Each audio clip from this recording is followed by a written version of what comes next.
বিসমিল্লাহির রহমানির রহিম। আসসালামু আলাইকুম। সবাইকে তন্ময় ইউটিউব চ্যানেলে স্বাগতম। আপনাদের অনেকেরই প্রশ্ন যে ভাই, আমাদের গরুর ঘরে প্রচণ্ড মশামাছি, এর থেকে বাঁচার উপায় কী? আজকে আমি আপনাদের এই বিষয়ে একটা ভিডিও নিয়ে আসলাম যে আসলে মশামাছি কিভাবে আপনারা কমাবেন বা আপনাদের গরুগুলো কিভাবে একটু শান্তিতে থাকবে।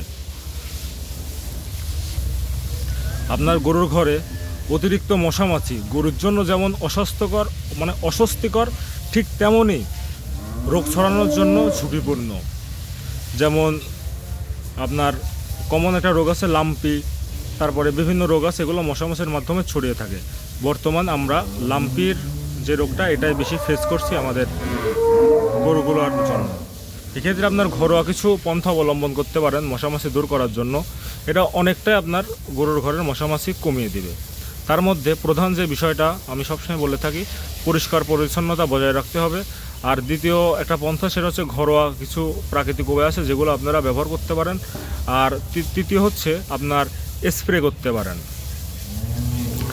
আর একটা হচ্ছে, সেটা হচ্ছে মাছি মারার আপনারা ফাঁদ ব্যবহার করতে পারেন।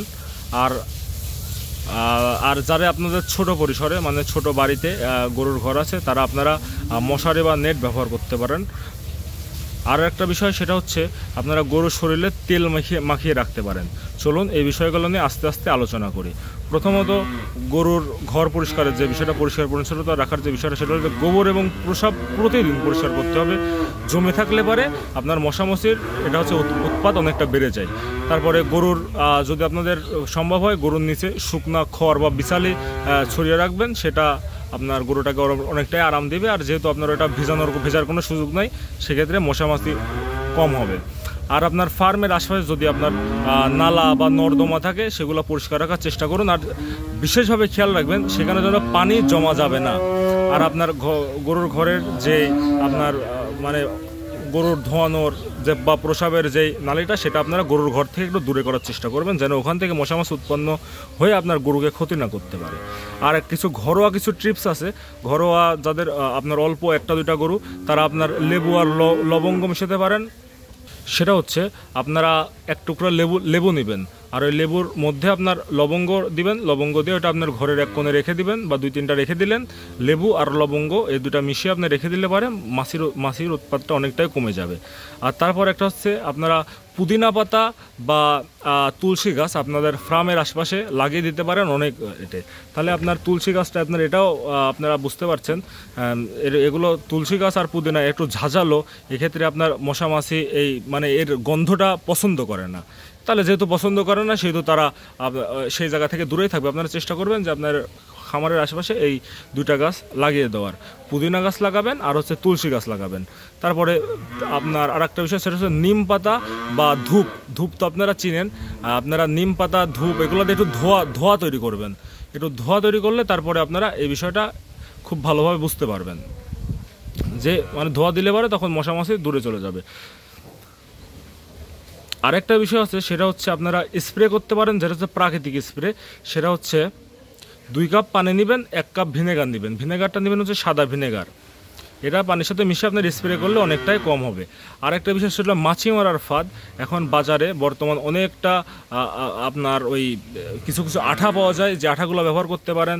আর একটা বিষয়, আপনারা একটু যদি আপনার ছোট পরিসরে হয়, তাহলে আপনারা চিনি বা মিষ্টি কিছু একটু বোতলের মধ্যে রেখে বা গুড় রেখে আশপাশে আঠা দিয়ে দিবেন। তাহলে পরে দেখবেন যে মশামাছির উৎপাতটা কমে যাচ্ছে, ওখানে মশামাছি মরে যাচ্ছে। ওখানে আঠার উপর বসলে তো আর তারা উঠতে পারবে না। এক্ষেত্রে আপনাদের এটা কাজে দিবে।